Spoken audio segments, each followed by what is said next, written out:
Hello friends, प्यारे बच्चों। आज इस वीडियो में हम लोग एक बोर्न हैबर साइकिल को डिस्कस करने वाले हैं। बोर्न हैबर साइकिल क्या है? जैसे कि आप जानते हैं कि आयनिक क्रिस्टल, कोई भी आयनिक क्रिस्टल हो, वो गैसियस कैटायंस और गैसियस एनायंस के मिलने के परिणाम स्वरूप बनता है। तो यहाँ पर आप उसमें लैटिस एनर्जी रिलीज देखते हैं। When a 1 gram of gaseous cation and 1 gram of gaseous anion brought together to come close for the formation of 1 mole of ionic crystal, the energy released in this process is known as lattice energy. Now यहाँ पर जो lattice energy release होती है उसी को experimentally determination के लिए born Haber ने एक साइकिल का प्रपोजल दिया। उन्हीं के नाम के आधार पर इसको हम बोर्न हैबर साइकिल के नाम से जानते हैं। बोर्न हैबर ने जो इस साइकिल को प्रपोज किया, उन्होंने ये कहा कि यहाँ पर जो हम फॉर एग्जाम्पल यहाँ पर सोडियम क्लोराइड की अगर बात करें, किसी आयनिक क्रिस्टल में यहाँ सोडियम क्लोराइड को हम लेते हैं और सोडियम क्लोराइड जब यहाँ पर सोडियम और क्लोरीन से मिलकर बना है तो उसमें जो एनर्जी रिलीज हो रही है। और इस पूरे प्रोसेस में जब यहाँ पर सोडियम सॉलिड था और क्लोरीन गैसियस फॉर्म में थी, तो वो अपनी अपनी गैसियस आयंस में कन्वर्ट होती है और तब वो रिएक्शन करके यहाँ पर सोडियम क्लोराइड का आयनिक क्रिस्टल फॉर्म करती है। तो हम चाहे वो डायरेक्ट प्रोसेस देखें या एक्सपेरिमेंटली यहाँ पर हम पूरा डिटेल उसका देखें, तो दोनों में यहाँ पर जो एनर्जी रिलीज होगी वो इक्वल होगी, वो सेम होगी। इसी कंसेप्ट को यहाँ पर इन्होंने प्रपोज किया है, जिसको हम बोर्न हैबर साइकिल के नाम से जानते हैं। तो to determine the experimental determination of lattice energy by Born Haber cycle, इसी को हम यहाँ पर सोडियम क्लोराइड जैसे यहाँ पर फॉर्म हो रहा है, सोडियम यहाँ पर सॉलिड स्टेट में प्लस यहाँ पर ये क्लोरीन मॉलिक्यूल गैसियस फॉर्म में है, और जब यहाँ पर ये आपस में मिलकर सोडियम क्लोराइड मॉलिक्यूल बनाते हैं तो इस प्रोसेस में एनर्जी रिलीज होती है, that is called as lattice energy. और इसी लैटिस एनर्जी को हम डेनोट करते हैं heat produced equal to minus Q. तो यहाँ पर हम लिख सकते हैं कि यहाँ पर जो हमारा ये क्रिस्टल फॉर्म हो रहा है, तो यहाँ सबसे पहले स्टार्ट करें process consisting of direct combination of sodium solid and half Cl2 gaseous form में to form solid sodium chloride। यहाँ पर ये सॉलिड फॉर्म में बनेगा, तो मैं देख रहे हैं। तो heat produced in this process is equal to lattice energy is equal to minus Q के बराबर यहाँ पर ये वैल्यू हो जाती है ना। अब यहाँ पर हम अगर बात करें तो ये तो हमारा एक डायरेक्ट प्रोसेस हो गया, हम जिसको कह रहे हैं direct combination.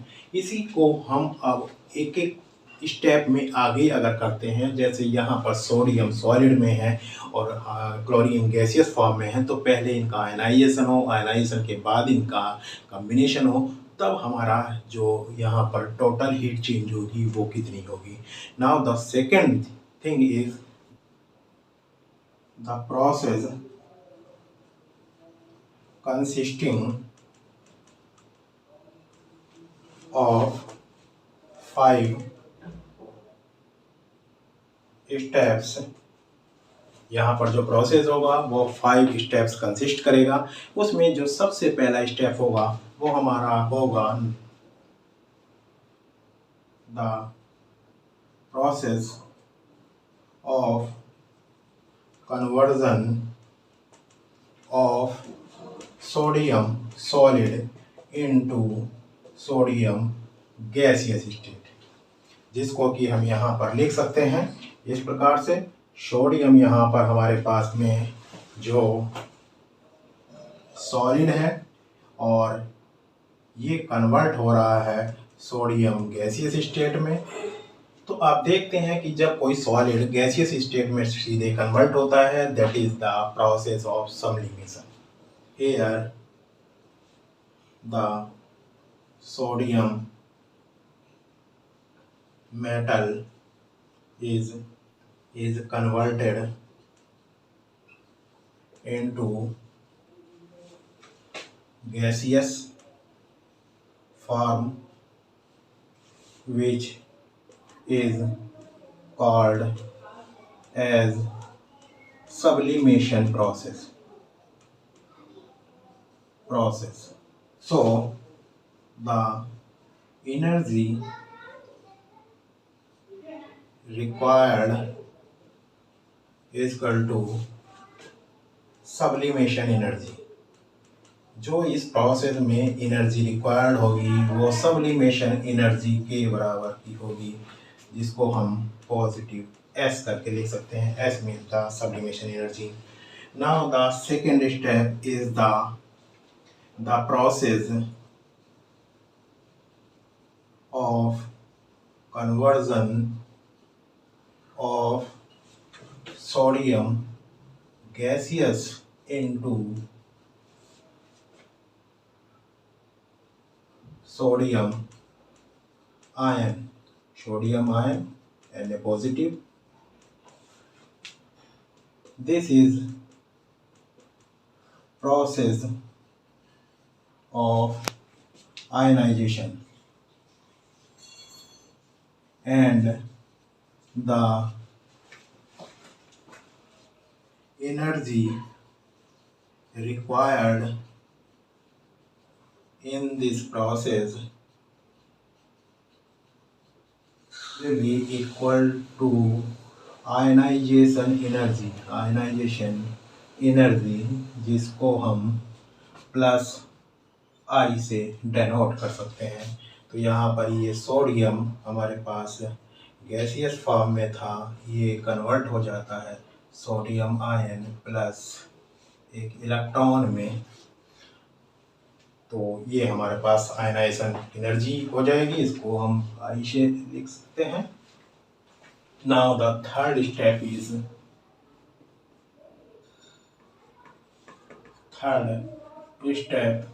is the conversion half Cl2 molecule into, तो ये Cl एटम में कन्वर्ट हो जाएगा। The heat required in this process, जो इस प्रोसेस में हीट रिक्वायर्ड होगी वो इक्वल टू होगी यहाँ पर dissociation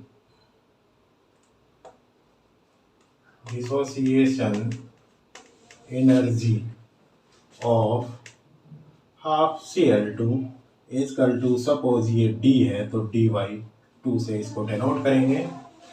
now the fourth step is the conversion of Cl atom into Cl negative ion।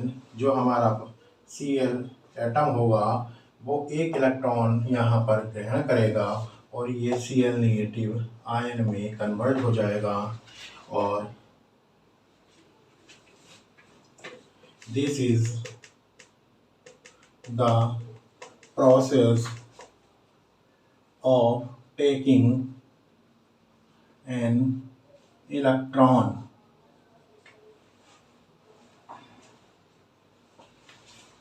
so the energy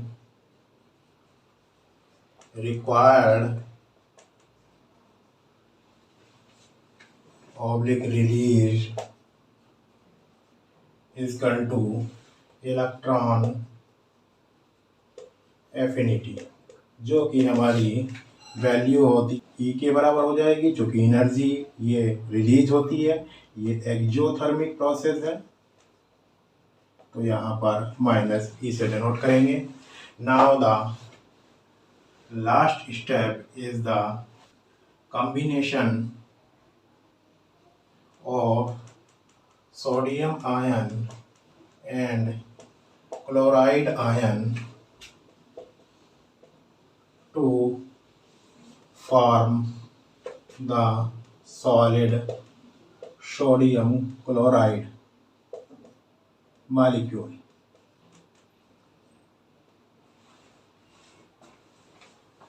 यहाँ पर ये सोडियम आयन और क्लोराइड आयन के कम्बिनेशन से यहाँ पर ये मॉलिक्यूल फॉर्म होगा सोडियम क्लोराइड, जो कि सॉलिड होगा। और ये जो प्रोसेस है, this process is accompanied by the release of energy, which is called as lattice energy.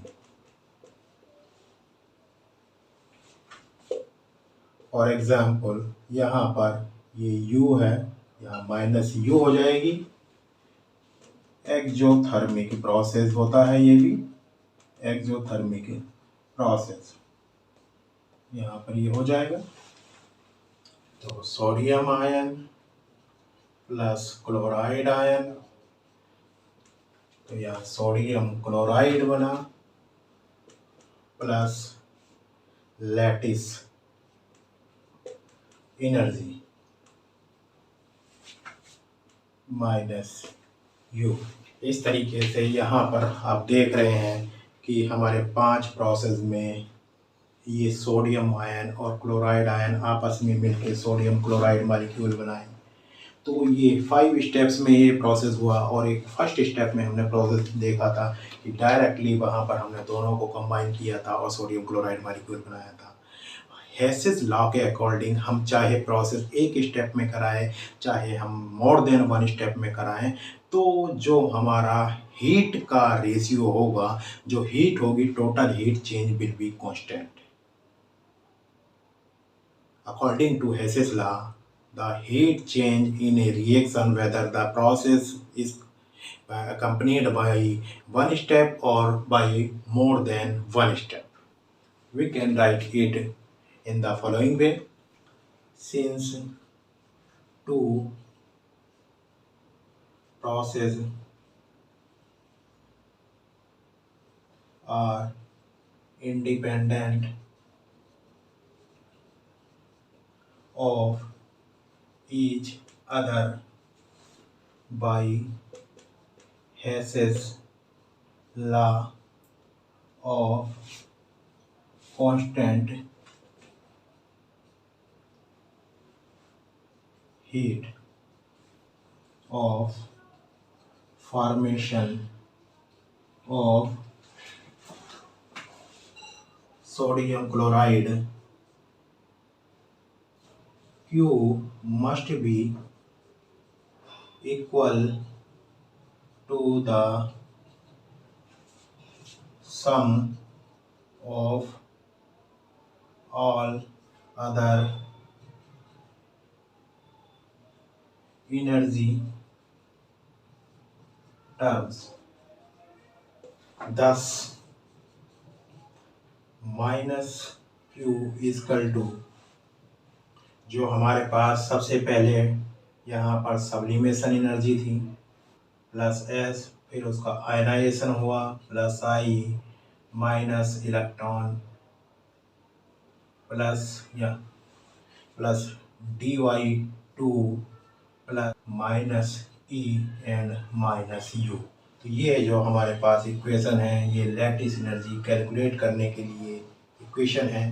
Q is the energy change in the reaction, S is the sublimation energy, I is the ionization potential, D is the dissociation energy, E is the electron affinity and U is the lattice energy of that crystal. तो इस प्रकार से ये born Haber cycle की यहाँ पर ये theory से यहाँ पर प्राप्त होता है। और जो कांस्टेंट हीट समेशन हेशेस लॉ का है, अगर उसको हम एक डायग्रामेटिकली देखें, साइकिल के रूप में देखें, जो हमारा बॉर्न हैबर साइकिल है वो इस प्रकार से हम यहाँ पर रिप्रेजेंट करेंगे। You can see here that ये हमारे पास सोडियम एटम है, ये सॉलिड स्टेट में है, प्लस यहाँ पर ये क्लोरीन है, ये हमारे पास गैसियस स्टेट में है। और इसके द्वारा जो हमारा मॉलिक्यूल फार्म हुआ है वो सोडियम क्लोराइड सॉल्यूशन यहाँ पर, और डेल्टा H इजिकल टू यहाँ पर ये -Q यहाँ पर इस रिएक्शन में आ रहा है। नाउ यहाँ सॉलिड सोडियम से यहाँ सोडियम गैसियस फॉर्म में कन्वर्ट हुआ। इस प्रोसेस में जो एनर्जी रिलीज हुई वो सब्लिमेशन एनर्जी होगी। यहाँ ये हमारे पास क्लोरीन मॉलिक्यूल है, क्लोरीन मॉलिक्यूल डिसोसिएट हुआ वो क्लोराइड में, यहाँ क्लोराइड में डिसोसिएट हुआ, that is called eight dissociation energy D/2। ये हमारे पास सोडियम एटम जब आयनाइज हुआ सोडियम आयन में ये आयनाइज हुआ तो ये आयनाइजेशन प्रोसेस है। यहाँ पर ये हो जाएगी आयनाइजेशन पोटेंशियल, यहाँ पर कंसीडर होगा, आयनाइजेशन पोटेंशियल के बराबर होगा। नाउ इसी प्रकार से यहाँ पर ये जब Cl निगेटिव में कन्वर्ट हुआ, क्लोराइड नेगेटिव आयन में कन्वर्ट हुआ, तो ये एक इलेक्ट्रॉन एफिनिटी है, यहाँ एनर्जी रिलीज हो रही है, ये एक इलेक्ट्रॉन एफिनिटी का प्रोसेस है। तो यहाँ पर हमारे पास -E की वैल्यू के बराबर होगी। अब हम इन दोनों को मिलाकर अगर यहाँ पर सोडियम क्लोराइड मॉलिक्यूल बना रहे हैं तो सोडियम क्लोराइड मॉलिक्यूल जब ये बन रहा है तो यहाँ पर जो एनर्जी रिलीज होगी वो इस प्रकार से लैटिस एनर्जी होगी, जो हमारे पास सपोज ये -U होगी।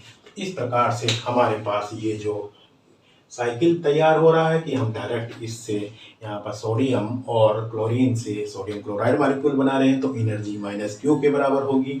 और यहाँ पर हम सोडियम को पहले सोडियम गैसियस में कन्वर्ट कर रहे हैं, सब्लिमेशन हो रहा है, इसके बाद इसका आयनाइजेशन हो रहा है, ये आयनाइजेशन पोटेंशियल है।